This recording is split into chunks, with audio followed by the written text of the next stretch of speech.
ভাইজানেরাও এবার গভীর মনোযোগ দিয়ে শুনে রেখে দিন। হযরতে মুসা আলাইহিস সালাতু ওয়াস সালাম ওই মানুষটার কানে যখন তার কানটা লাগিয়ে দিল, মুসা আলাইহিস সালাতু ওয়াস সালাম অবাক হয়ে গেলেন।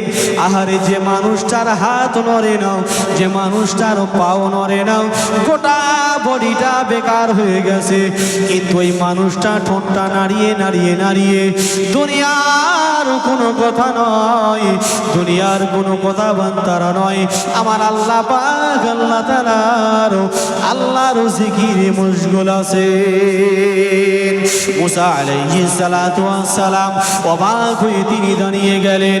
ওই মানুষটাকে জিজ্ঞাসা করেন, ভাই তুমি কোন জঙ্গলে কত বছর পড়ে আসো, বা তুমি কতদিনে আসো, বা তোমার খাদ্যটা কে দেয়, বা তোমার শরীরে এই অবস্থা কেন?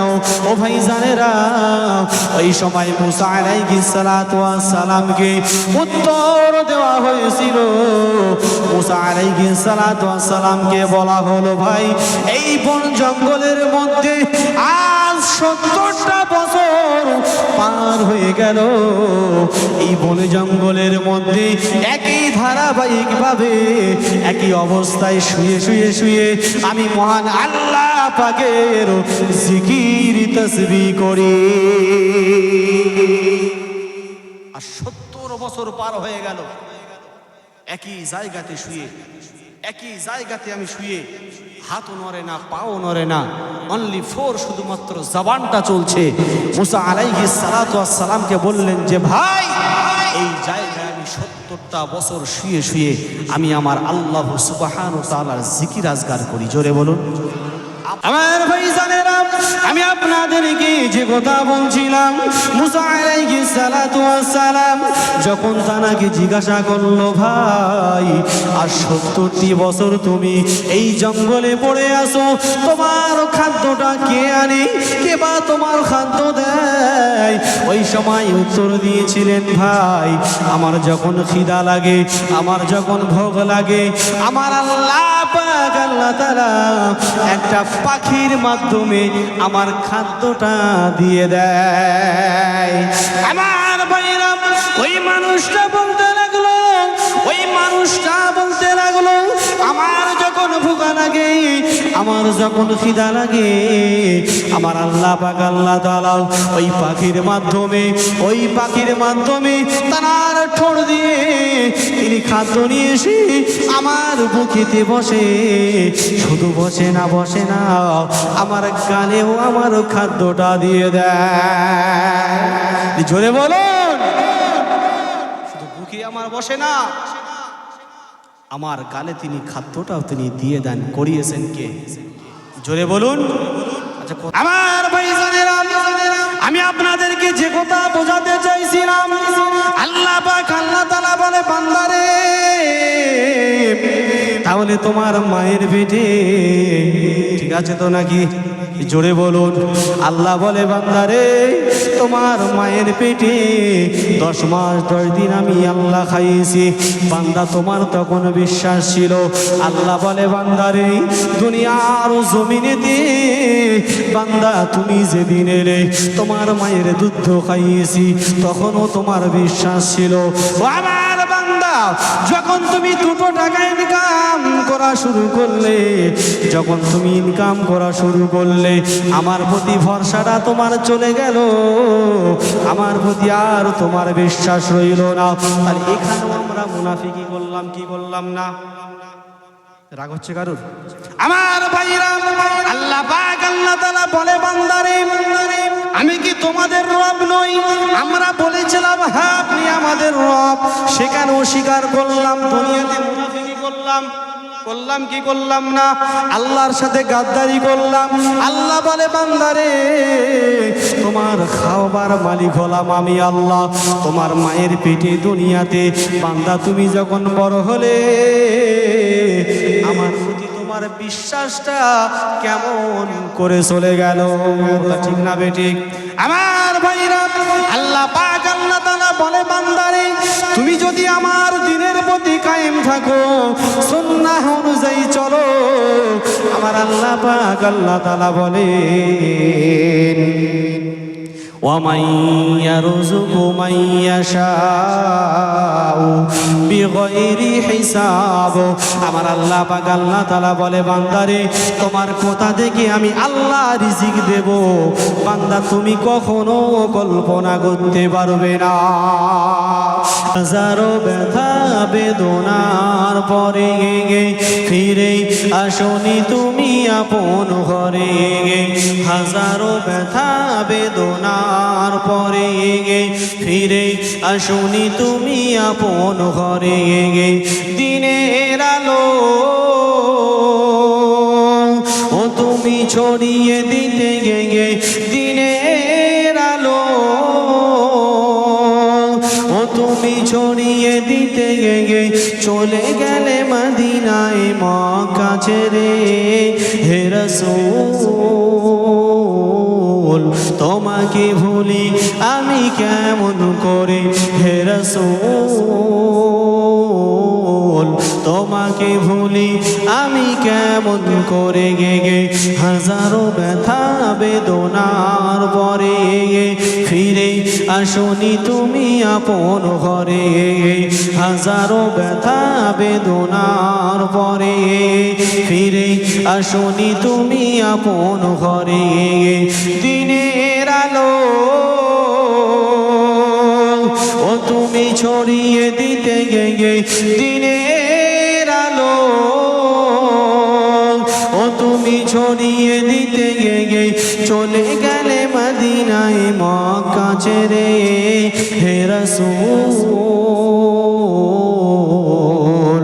তোমাকে ভুলি আমি কেমন করে হে রাসূল তোমাকে ভুলি আমি কেমন করে গে খেয়ে না খেয়ে দিন প্রচারের কাজে নিজেকে দিয়েছ বিলিয়ে তায়েফের কাফেরেরাও চিনল না সে আলো দুষ্টু ছেলেদেরও পিছু দিল লেলিয়ে পাথরের আঘাতে ক্ষত বিক্ষত হয়ে সারা শরীর থেকে রক্ত ঝরে হে রাসূল তোমাকে ভুলি আমি কেমন করে হে রাসূল তোমাকে ভুলি আমি কেমন করে ওই আল্লাহ পাক ডাক দিয়ে বলেন রে বান্দা এই জন্য করে তুমি আমার সিজদা করবে এই জন্য করে তুমি আমার ইবাদত বান্দাগি করবে ওই দুনিয়াতে আসার পরে পরে বান্দারে তোমার কথা বলার ক্ষমতা ছিল না মাকে মা বলে ডাকবো এমনটুকু ক্ষমতা ছিল না আল্লাহ পাক আল্লাহ তাআলা বলে বান্দারে তোমার মায়ের ভেতরে এতটা মায়া মমতা ভালোবাসা দিয়েছি বান্দা তুমি যখন কেঁদে উঠেছিলে তোমার মা দুনিয়ার কাজ ছেড়ে দিয়ে সন্তানের আগে দুধ পান করিয়েছে এটা মায়ের একটা মহাব্বত মায়ের একটা ভালোবাসা কেন আমরা যখন খিদে লাগে আমাদের মাকে কিন্তু মা বলে ডাকতে পারি না যে মা তুমি কোথায় আছো এসে আমাকে দুধ দাও কেউ বলেছেন কোন নজির আজ পর্যন্ত নেই আর থাকবেও না তাহলে আল্লাহ পাক মায়ের মধ্যে এমন একটা মায়া মমতা ভালোবাসা আল্লাহ দিয়েছেন বাচ্চা যখন ব্যাঁ করে কান্না করে ওঠে মা তখন দুনিয়ার সমস্ত কাজকে ত্যাগ করে সঙ্গে সঙ্গে বাচ্চাটাকে কোলে নিয়ে চুমা দেয় দুধ পান করায় জোরে বলি সুবহানাল্লাহ ও ভাই জানেরা তাই আল্লাহ পাক আল্লাহ তাআলা বলে বান্দারে দুনিয়াতে আসার পরে তোমার কথা বলার ক্ষমতা ছিল না মাকে মা বলে ডাকবো এমন তোমার ক্ষমতা ছিল না রে বান্দা তবে তোমরা কেন আমার ইবাদত করবে আল্লাহ ডাক দিয়ে বলে বান্দারে এই জন্য করে ইবাদত বান্দাগি করবে আমি আল্লাহ পাক আল্লাহ তাআলা ওই মায়ের বুকের স্তনে আমি 2টা বছর তোমার খাদ্য দিয়ে দিয়েছিলাম আল্লাহ বলছে বান্দা তোমার মায়ের স্তনে আমি তোমার দুধটা দিয়ে দিয়েছিলাম, তোমার খাবারটা আমি অ্যাডভান্স তোমার জন্য আমি আল্লাহ তোমার খাস করে দিয়েছি। জোরে বলি সুবহানাল্লাহ। তবে বান্দা তুমি কেন আমার ইবাদত করবে, কি কারণে করবে, কিসের জন্য করবে? এই জন্য করে করবে। আল্লাহ সুবহানাহু ওয়া তাআলা বলে, বান্দা রে, যখন মায়ের পেটে ছিলে খাবার মালিক ছিলাম আমি, যখন দুনিয়ার জমিনেতে এলে তখনও তোমার বিশ্বাস ছিল খাবে আমার আল্লাহ। কিন্তু বান্দা যখন আস্তে আস্তে আস্তে বড় হয়, 2 টাকা ইনকাম করা শুরু করে, মসজিদের ইমাম সাহেব গিয়ে যখন বলে, বাপ কি ভাই কি বন্ধু নামাজ পড়বে চলো, বলে ইমাম সাহেবের খেয়ে দিয়ে কাজ, বলে কি বলে না? কথা বলছেন না কেন? আমি জানি আপনারা উত্তর দেবেন না, তারপরেও আমি বলছি, ইমাম সাহেবের মুখে থোড়ো মেরে দিই যে আমরা মাঠে যদি কাজ না করি, কাজকর্ম না করি, ব্যবসা বাণিজ্য না করি, খাবো কি? আবে খাবার মালিক কে? জোরে বলুন। হযরত মুসা আলাইহিস সালাতু ওয়াস সালামের জামানায়, সংক্ষেপে বলছি কারণ টাইম বেশি নেই, এখনই হুজুর চলে আসবে ইনশাআল্লাহ। মুসা আলাইহিস সালাতু ওয়াস সালামের জামানায় মুসা আলাইহিস সালাতু ওয়াস সালাম তার একটু ইচ্ছা হলো যে আমি বনে গিয়ে একটু শিকার করতে পারবো। খাবার মালিককে ভালো করে শুনুন। আর আমরা যখন 2 টাকা ইনকাম করি আমরা বলি না, আমার না খাটলে খাওয়া হবে না, বলি কি বলি না? জোরে বলুন বাপ। ওই যে নামাজ পড়তে গেলে ও মাঠে খাওয়া হবে না, ব্যবসা বাণিজ্য বন্ধ হয়ে যাবে। আবাই আল্লাহ পাক তিনি বলছেন, পৃথিবীতে যত সৃষ্টি আছে না কেন, যত জীবজন্তুর আছে না কেন, আল্লাহ বলছে সবার খাবার মালিক হলাম আমি আল্লাহ। একবার জোরে বলি। মুসা আলাইহিস সালাতু ওয়াস সালাম যখন বন জঙ্গলে যখন হেঁটে হেঁটে যাচ্ছেন, মুসা আলাইহিস সালাতু ওয়াস সালাম তিনি খেয়াল করছেন যে মানুষটার হাতও নড়ে না, পাও নড়ে না, গোটা বডিটাও নড়ে না। কিন্তু আস্তে আস্তে যত নিকটবর্তী হচ্ছেন দেখছেন ঠোঁটটা টস টস টস টস করে তিনি নাড়াচ্ছেন। জোরে বলুন। গোটা শরীরটা পচে তছনছ হয়ে গেছে, হাত নাড়াবার মতো ক্ষমতা নেই, পাটা নাড়াবে পা নাড়াবার মতো ক্ষমতা নেই। কিন্তু মুসা আলাইহিস সালাতু ওয়াস সালাম যখন আস্তে আস্তে একটু কাছের দিকে এলো, দেখছেন যে ওই মানুষটার গোটা বডিটা বেকার হয়ে গেছে, কিন্তু ঠোঁট দুটো টস টস টস টস করে তিনি নাড়াচ্ছেন। একবার জোরে বলুন। আমার ভাইজানেরা, ভুল আমাকে বুঝবেন না, হযরত মুসা আলাইহিস সালাতু ওয়াস সালাম এই ঠোঁটটা টস টস করে তিনি নাড়ায়, এই ঠোঁটটা নাড়িয়ে নাড়িয়ে নাড়িয়ে তিনি কি কথা বলে, কি তিনি বলে, এই আওয়াজটা শোনার জন্য মুসা আলাইহিস সালাতু ওয়াস সালাম ওই মানুষটার নিকটবর্তী হলেন। ও ভাইজানেরা, শুনলে আপনি অবাক হয়ে যাবেন। মুসা আলাইহিস সালাতু ওয়াস সালাম তার কানটা লাগিয়ে দিল। ওই কানটা লাগানোর পরে দেখেন দুনিয়ার কোনো কথা বলে না রে বাপ, দুনিয়ার কোনো বাক্য বলে না।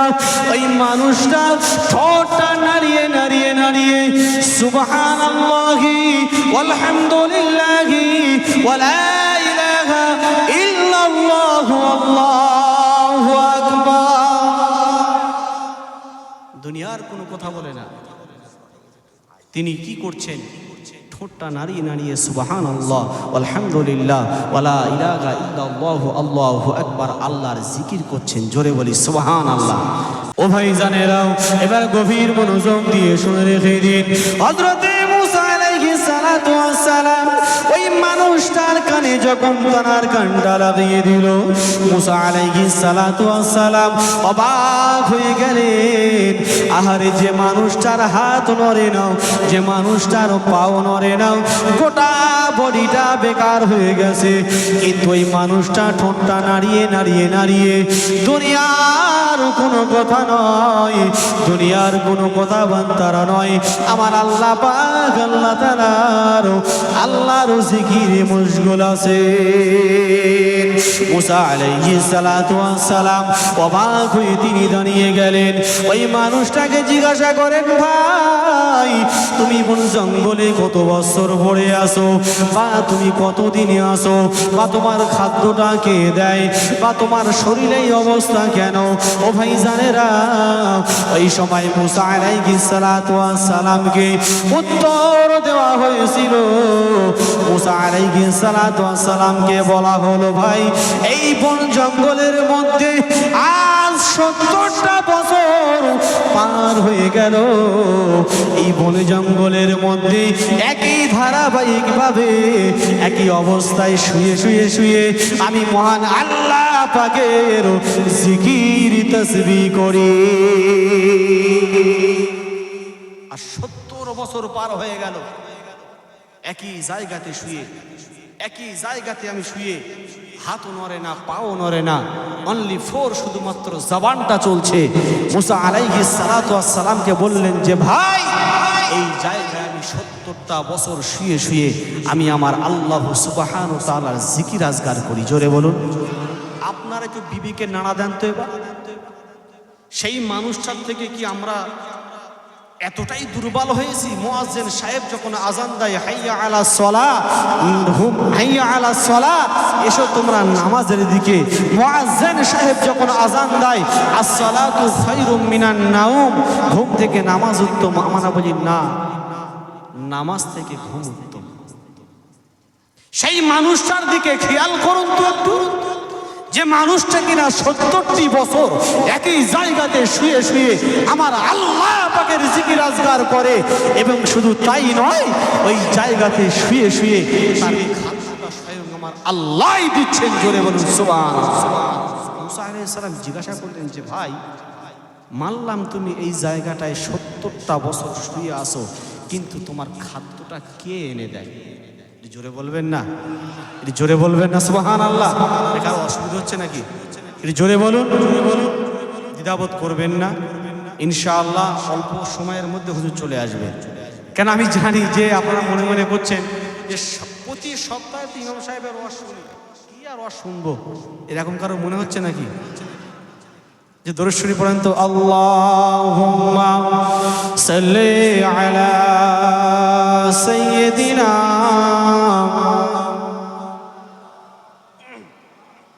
ওয়া আলা আলিহি।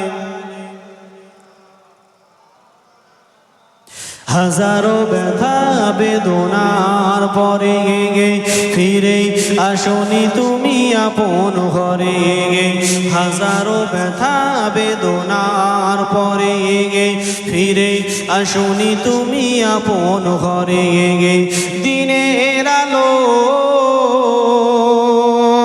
ও তুমি ছড়িয়ে দিতে গে, দিনের আলো ও তুমি ছড়িয়ে দিতে গে, চলে গেলে মদিনায় মক্কা ছেড়ে। হে রাসূল তোমাকে ভুলি আমি কেমন করে, হে রাসূল তোমাকে ভুলি আমি কেমন করে গে। হাজারো ব্যথা বেদনার পরে ফিরে আসনি তুমি আপন ঘরে। হাজারো ব্যথা বেদনার পরে ফিরে আসনি তুমি আপন ঘরে। দিনের আলো ও তুমি ছড়িয়ে দিতে গে, দিনের আলো ও তুমি ছড়িয়ে দিতে গে, চলে গেলে মদিনায় মক্কা ছেড়ে। হে রাসূল তোমাকে ভুলি আমি কেমন করে, হে রাসূল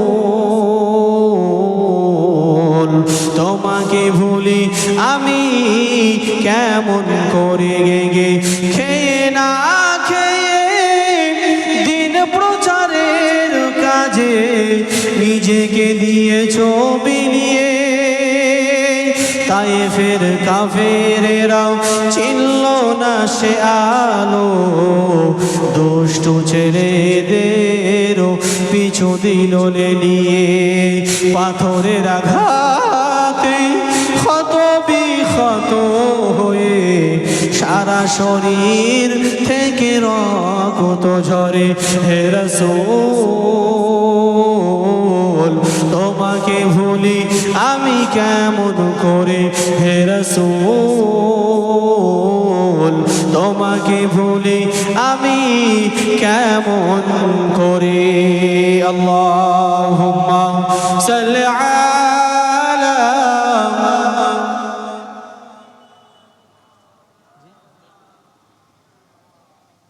وعلى آله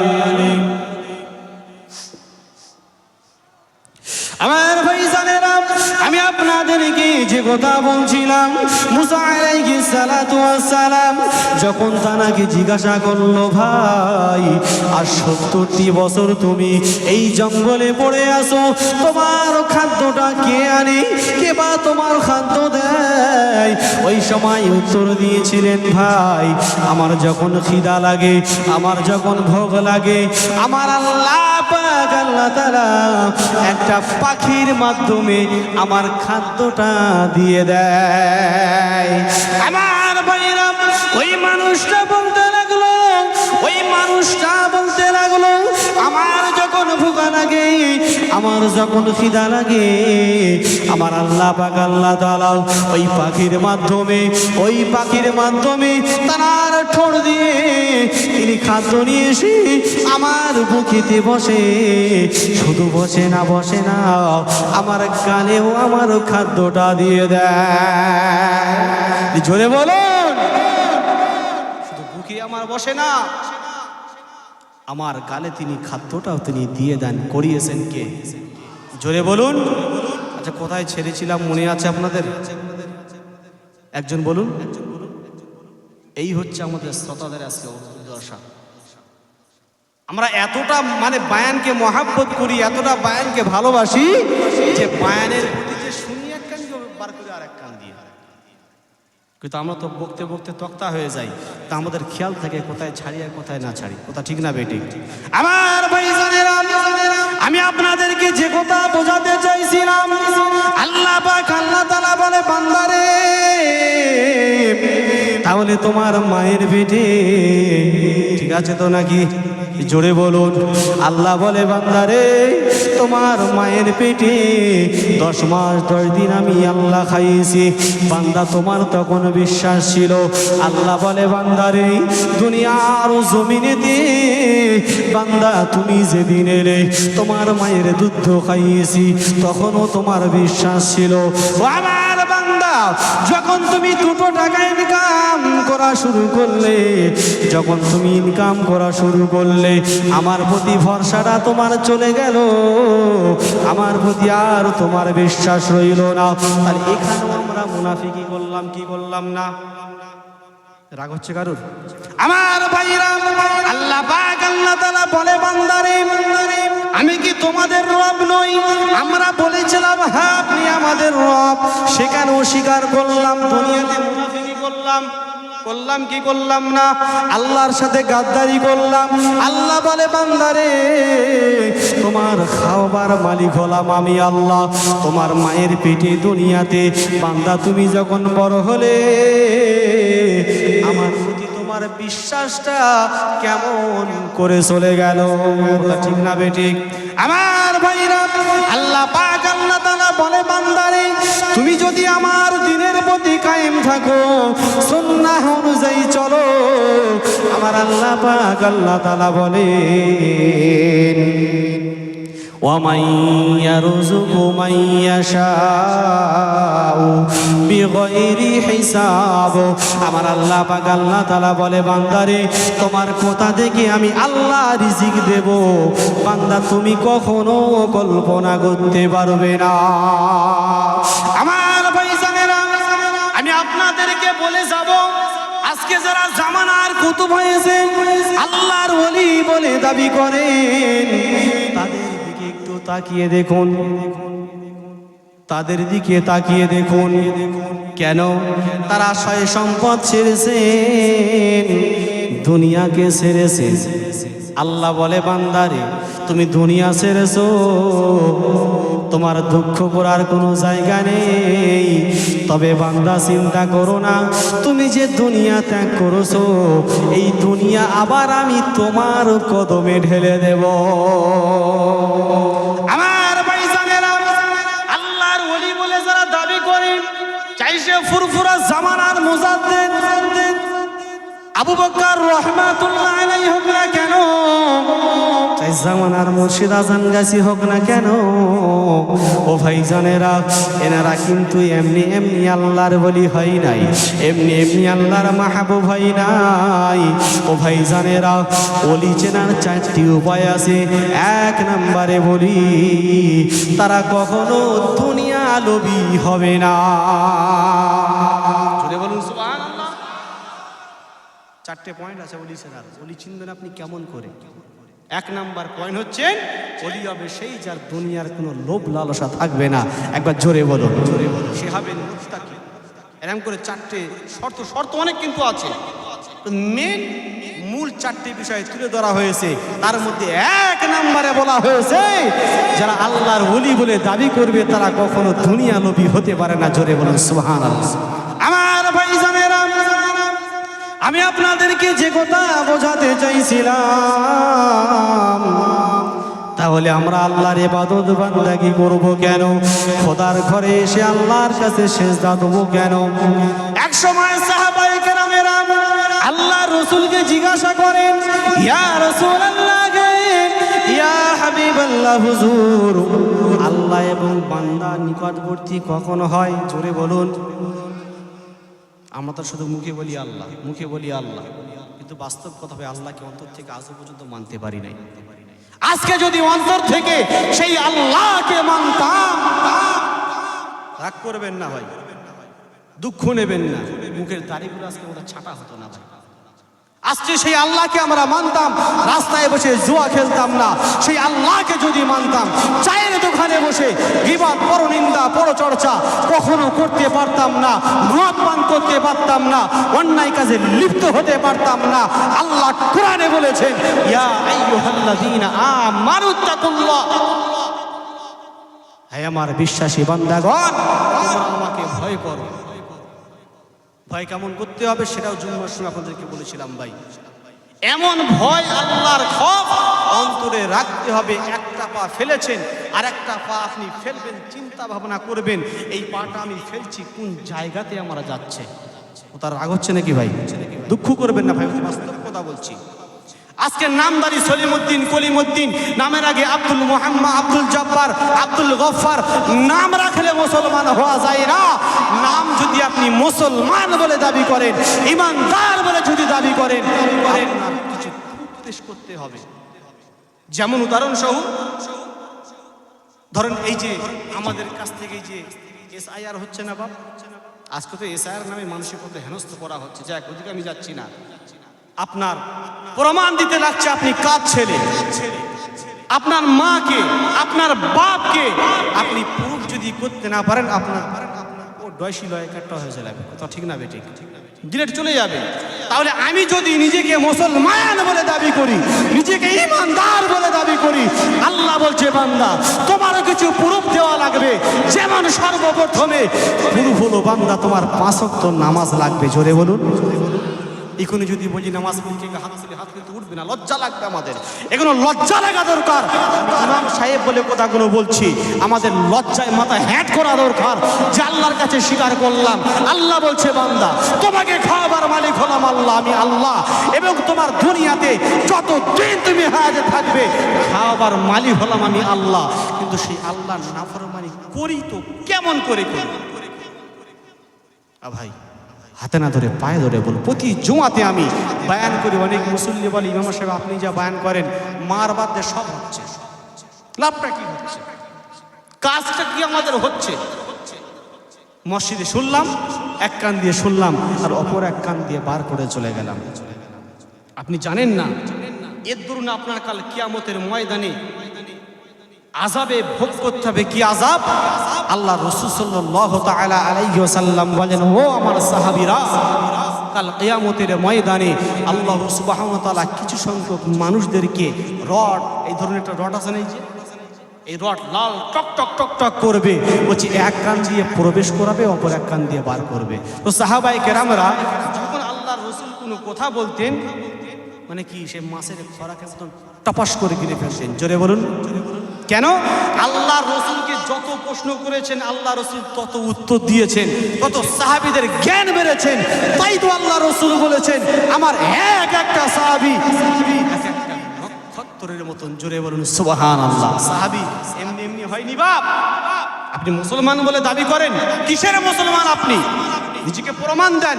আগে আপনি নিয়মত আল্লাহর হুকুমটা আদায় করেন, রাসূলের তরিকা অনুযায়ী চলেন, তবেই হবে আপনি খাঁটি মুসলমান। কথা ঠিক আছে না বেটি? তো ঠিক বলছি না ভুল বলছি? আমার জ্ঞানীগুণী মুসলমান বাবা জোবাইরা, তাহলে যারা আমরা এই কাজ করেছি, এক কান দিয়ে শুনি আর অপর এক কান দিয়ে বার করি, এদের শাস্তি হচ্ছে এই রড লাল টক টক টক টক করবে, এক কান দিয়ে ঢোকাবে, অপর এক কান দিয়ে বার করবে। বলুন তো, যারা আমরা এখানে পুরুষ মানুষ আছি, আমরা তো রান্না বান্নার দিকে খুবই কম যাই, অনেক মানুষ আবার রান্নাও করি।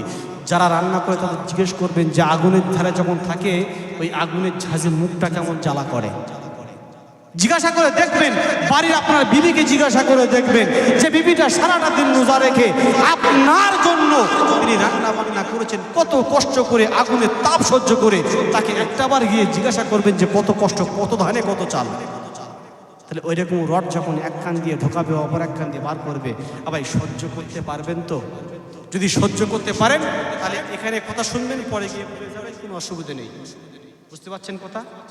যদি বলেন যে না আমরা সহ্য করতে পারবো, তাহলে আপনি এখান থেকে বার হয়ে ভুলে যান, কোনো অসুবিধা নেই। যদি বলেন না সহ্য করতে পারবো না, আজ থেকে নিয়ত করেন ইনশাআল্লাহ আমরা নিয়মিত 5 ওয়াক্ত নামাজ আদায় করবো তো ইনশাআল্লাহ। জোরে বলি ইনশাআল্লাহ। জানি মুসলমানের ঘরের ছেলে ইনশাআল্লাহ বলবে না, কেন? যদি ইনশাআল্লাহ বলে নামাজ পড়তে হয়, এ আর এক ঝামেলা। ভাই, আমি সর্বপ্রথমে যে আয়াত তুলেছি, ওয়া'বুদ রাব্বাকা হাত্তা ইয়াতিয়াকাল ইয়াকিন, আল্লাহ বলছে বান্দারে মৃত্যুর আগ পর্যন্ত হলেও তোমার ইবাদত বান্দাগি করতে হবে। আল্লাহ বলছে তোমার কোনো ছাড় নেই। বসতে পারছো না, দাঁড়াতে পারছো না, বসো। বসতে পারছো না, শোও। শুয়ে পারছো না, আল্লাহ বলছে ইশারায় আমার হুকুম আদায় করো, তবুও তোমার হুকুম আমি আল্লাহ কবুল করে নেব। একবার জোরে বলি সুবহানাল্লাহ। আমার ভাইরা, তাহলে এই রডটা কাদের ঢোকানো হবে? বলছে যারা এক কান দিয়ে শোনে আর অপর এক কান দিয়ে বার করে, এই আযাবটা তাদের দেওয়া হবে। ফের বলছি, যদি বলেন না আমরা সহ্য করতে পারবো, জালালাবাদের মানুষ, তাহলে আপনি শোনেন, বার করেন, কোনো অসুবিধা নেই। আর যদি বলেন না সহ্য করতে পারবো না, আজ থেকে নিয়ত করেন 5 ওয়াক্ত নামাজ পড়বো ইনশাআল্লাহ। আল্লাহ খোদ কোরআনে 82 জায়গায় বলেছেন ওয়াকিমুস সালাত। জামানার মুজাদ্দিদ সুফি মুফতি আজান গাছি রহমাতুল্লাহ আলাইহি তিনিও বলেছেন বাবা নিয়মত, অর্থাৎ সময় মতো, সেটা আল্লাহর কোরআন যেটা বলছেন ইন্নাস সালাতা কানাত আলাল মুমিনিনা কিতাবাম মাওকুতা। আল্লাহ বলছেন আমি নিশ্চয়ই মুসলমানদের উপরে নির্দিষ্ট সময়ে নামাজকে ফরজ করেছি। একবার জোরে বলি সুবহানাল্লাহ। তাহলে আল্লাহ যেটা বলেছেন সেই কথাটা জামানার মুজাদ্দিদ আল্লাহর ওলি আল্লাহরা বলেছেন। জোরে বলবেন না সুবহানাল্লাহ। তিনি বলেছেন কোরআন তেলাওয়াত করো, নামাজ পড়া ফরজ, কোরআন তেলাওয়াত করা ফরজ। তিনি বলেছেন হালাল খাদ্য খাও। আল্লাহ পাক কোরআনে বলেছেন ইয়া আইয়ুহাল্লাযীনা আমানু কুলু মিম্মা ফিল আরদি হালালান তাইয়্যিবা। আল্লাহ বলছেন হে আমার বিশ্বাসী বান্দাগণ, তোমরা খাও আমার দেওয়া জমিনে যা কিছু হালাল আছে। একবার জোরে বলি সুবহানাল্লাহ। কুলু মিম্মা ফিল আরদি, যা কিছু আমার জমিনেতে হালাল খাদ্য আছে তোমরা ভক্ষণ করো। এটা আদেশ কার? আল্লাহ। তাহলে নামাজ ফরজ আল্লাহ, কোরআন তেলাওয়াত করা ফরজ আল্লাহ, হালাল রুজি খাওয়া ফরজ আল্লাহ। আল্লাহ এটাও বলছেন আমানুত্তাকুল্লাহ, আল্লাহকে ভয় করো। কে বলেছেন? জোরে বলবেন না? আচ্ছা, আল্লাহর নামটা নিতে কষ্ট হচ্ছে? আপনাদের খিদে পেয়েছে? জোরে বলুন কে? একটু জোরে বলুন কে? আল্লাহ বলেছেন। তাহলে সবই যদি আল্লাহর হয়, জামানার মুজাদ্দিদ তিনি কি করেছেন? সেই আল্লাহর কথাগুলো নিয়ে আজকে বিশ্বের মানুষের কাছে তিনি পৌঁছে দিচ্ছেন। একবার জোরে বলি সুবহানাল্লাহ। যদি না মানেন আল্লাহর ক্ষতি হবে নাকি? আল্লাহ বলছে আমি যে জায়গাটিতে আছি এই জায়গা থেকে এক চুল পরিমাণ আমাকে কেউ সরাতে পারবে না, আর কিয়ামত পর্যন্ত হবেও না। একবার জোরে বলুন। তাহলে আমরা নিজেদের পায়ে কুড়ুল মারছি, আপনি এখন বুঝতে পাচ্ছেন না ভাই, আর বুঝতে পারবেনও না। সেই জন্য করে পরে জোরে আপনাদের হাতে না ধরে পায়ে ধরে বলে যাব, আপনাদের ইমাম হিসাবে বলে যাব, ভাই যা করছেন করুন, দুনিয়াতে হালাল পন্থে করুন, কিন্তু নামাজটা আগে পড়ুন। সুদ আছে আপনার বাড়ি, তারপরেও বলবো নামাজ বন্ধন রেখেছেন, তারপরেও বলবো নামাজ পড়ুন। হারাম কাজে যুক্ত আছেন তারপরেও বলবো নামাজ পড়ুন। কেন আল্লাহর কোরআন বলছে ইন্নাস সালাতা তানহা আনিল ফাহশাই ওয়াল মুনকার, নিশ্চয়ই নামাজ এমন একটা ইবাদত মানুষের সমস্ত অন্যায়কে এই নামাজ থেকে দূরে রেখে দেয়। আর একটু আস্তে বলুন সুবহানাল্লাহ। সুবহানাল্লাহ আমাদের মুখ থেকে বার হয় না। ভাই তাহলে আপনি মনে মনে করছেন বন্ধন আছে লজ্জায় কেমন করে যাব? ভাই আপনি নামাজ পড়ুন, আপনার বিবেকটাকে একদিন নাড়া দেবে, যাহারে আমি 5 ওয়াক্ত নামাজ পড়ি, সুদ খাই তা কেমন করে খাই, আমি নামাজ পড়ি জমি বন্ধ করে গেছি, রাখি তো কেমন করে রাখি। আপনার বিবেকটা নাড়া দেবে ইনশাআল্লাহ। এই নামাজের মাধ্যমে আল্লাহ আপনার সমস্ত অন্যায়কে দূরে সরিয়ে দেবে। জোরে বলুন, আর একটু জোরে বলুন। করবো তো সবাই ইনশাআল্লাহ। তাও ইনশাআল্লাহ বলেন, যদি কালতে ভর্তি হয় আবার সকলে চিল্লে বলি ইনশাআল্লাহ। আল্লাহ পাক আমাদের প্রত্যেককেই 5 ওয়াক্ত নামাজ আল্লাহর হুকুম রাসূলের তরিকা আমরা সকলে যেন পুঙ্খানে পুঙ্খানে আদায় করতে পারি। আল্লাহ আমাদের সেই তৌফিক দেন, বলি আমিন। চিল্লে বলুন আল্লাহুম্মা আমিন। আমার কষ্ট পেয়েছেন তারপরেও ক্ষমা চাচ্ছি, যদি কষ্ট পেয়ে থাকেন আল্লাহর রাস্তায় ক্ষমা করবেন। ওয়া আখিরু দাওয়ানা